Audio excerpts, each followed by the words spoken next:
O Fórum Brasileiro de Segurança Pública divulgou um amplo e completo relatório com os dados da violência no país. A gente começou aqui na abertura do programa falando um pouco disso hoje, né? E aí a gente convidou então o secretário para a gente fazer essa entrevista e para entender um pouco mais o que revelam esses dados sobre o nosso país, principalmente nos últimos anos. Vamos começar a primeira rodada contigo então, Guilherme, por favor?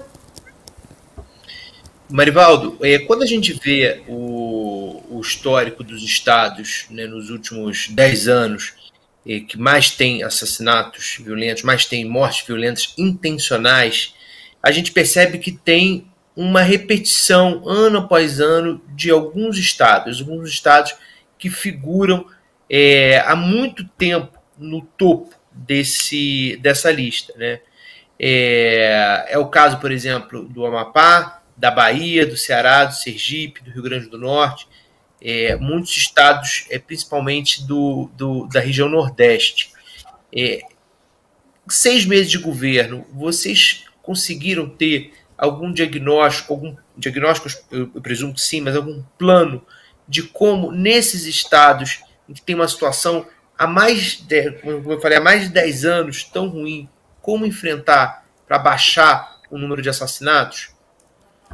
Olha, Guilherme, esse é um problema que a gente tem que ressaltar, que nos últimos 4 anos o Brasil simplesmente abriu mão de enfrentar o problema da violência. Muito pelo contrário, o governo federal adotou uma política de incentivo a essa violência. E o foco central dessa política de incentivo à violência, sem dúvida alguma, é a disseminação de armas na sociedade. Acho que a principal política hoje em andamento para reverter esse cenário é a política de retomar o controle do Estado sobre a distribuição de armas na sociedade. Então, acho que esse é um ponto central e que deve ser anunciado hoje, um novo decreto que retoma o controle do Estado. No primeiro ato do presidente da República, ele já retomou, já determinou o recadastramento e o controle dessa circulação de armas. Esse é um primeiro ponto. Um segundo ponto é a simplificação da distribuição de recursos do Fundo Nacional de Segurança Pública. O secretário Tadeu Alencar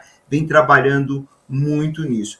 Para além disso, um outro tema que nós temos debatido bastante no Ministério e que acreditamos que hoje é a política mais promissora para a melhoria da qualidade da segurança pública em todo o país é a política de câmeras no fardamento. A gente vem defendendo essa política com muita ênfase e buscando os estados para apoiá-los na padronização, na busca de protocolos para que essas câmeras sejam implementadas. Também temos feito mesmo em relação às forças policiais em âmbito federal. A Polícia Rodoviária Federal já está com um cronograma e no início do próximo ano deve licitar para contratar o serviço que vai permitir a adoção de câmeras no fardamento, uma política que vem mostrando uma melhoria muito grande da qualidade da segurança pública em toda boa. É aquela em que ninguém sai ferido, em que ninguém sai morto e que a lei é efetivamente cumprida. Marivaldo, um bom dia, é um prazer ter você aqui com a gente no SL Notícias.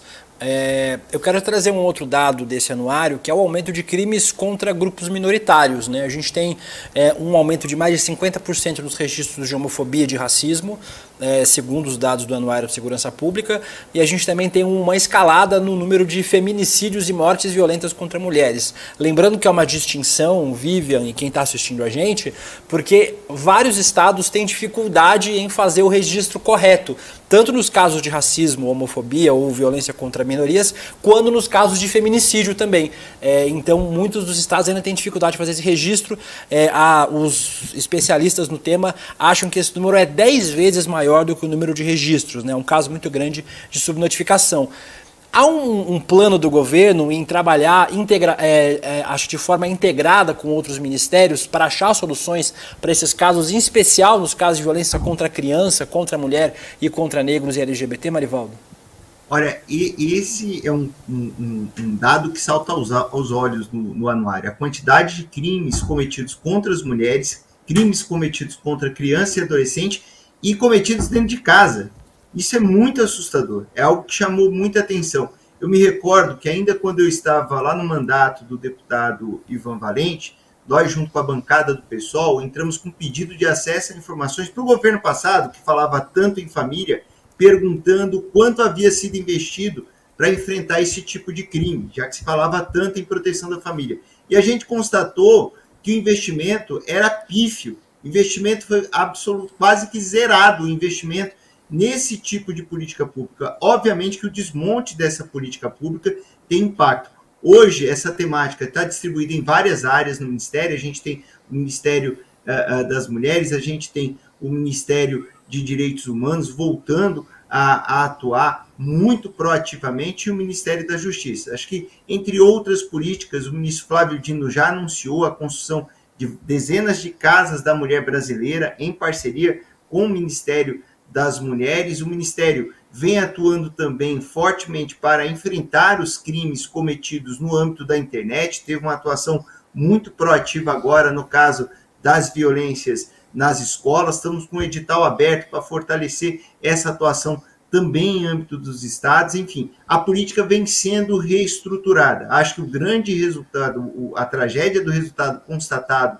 pelo anuário, ela é resultado do desmonte das políticas que existiam para a proteção desses grupos e também da disseminação de armas na sociedade. Chico colocou muito bem, antes do início aqui da entrevista, o problema das armas em circulação é que ela aumenta a violência dentro de casa, ela aumenta o feminicídio, ela aumenta a violência contra criança e adolescente e aumenta substancialmente o risco de acidentes dentro de casa. Acho que o outro ponto importante para colocar é o seguinte: a maioria dos mortos a maioria esmagadora ainda é de pessoas negras. A juventude negra ainda é o principal alvo dos homicídios que acontecem no Brasil. E isso é um fato muito grave e do qual a gente deve se envergonhar e nos desdobrar para mudar esse cenário.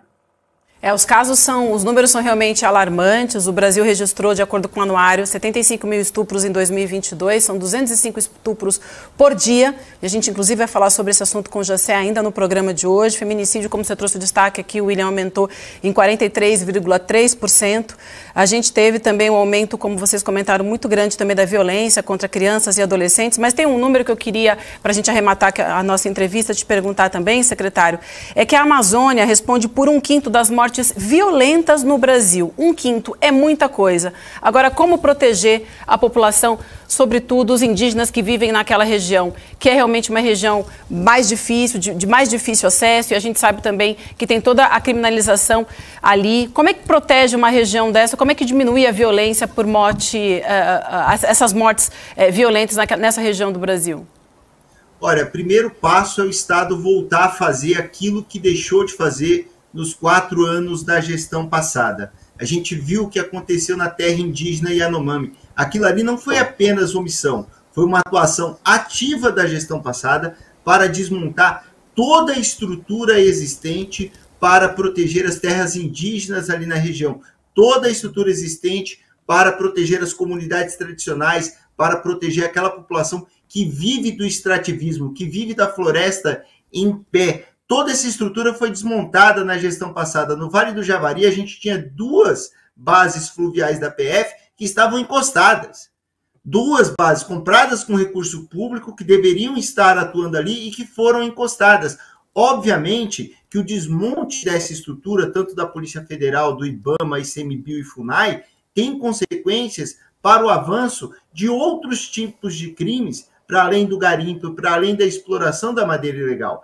Óbvio que o desmonte dessa estrutura abre uma avenida para que outros tipos de organizações criminosas atuem na região. Esse é o legado da gestão Jair Bolsonaro, e isso vem sendo revertido pelo governo atual, seja pela criação da Diretoria da Amazônia, uma das medidas que o ministro Dino, logo que chegou no governo de transição, já determinou que fosse implementada e vai ser revertida a partir do Plano Amazônia Segura, que vai ser anunciado hoje pelo ministro Dino no Palácio do Planalto e que estabelece um olhar todo especial para aquela região que vem tendo índices muito altos de violência. Hoje está prevista a cerimônia no Palácio do Planalto, onde o ministro Flávio Dino vai anunciar uma série de medidas. Entre elas, a que eu julgo a mais importante é o novo decreto que retoma o controle do Estado sobre a circulação de armamentos, e a outra medida é o Plano Amazônia Segura, que tem como objetivo aumentar o controle e a atuação da segurança pública ali naquela região. Acho que são respostas que vêm sendo construídas, estamos concluindo o 7º mês de governo, já foi muita coisa recuperada daquilo que foi destruído no governo passado, e eu tenho certeza que com o Estado retomando o seu dever constitucional, agindo de forma responsável e deixando de ser indiferente a todas essas mortes, nós vamos reverter esse cenário. Há uma tendência de queda nos homicídios e o anuário mostra isso. Se nós não tivéssemos vivido o descontrole que foi a gestão Bolsonaro, a disseminação de armas e do ódio que foi o governo Bolsonaro, eu não tenho dúvidas de que o número teria sido reduzido muito mais do que foi durante esse período.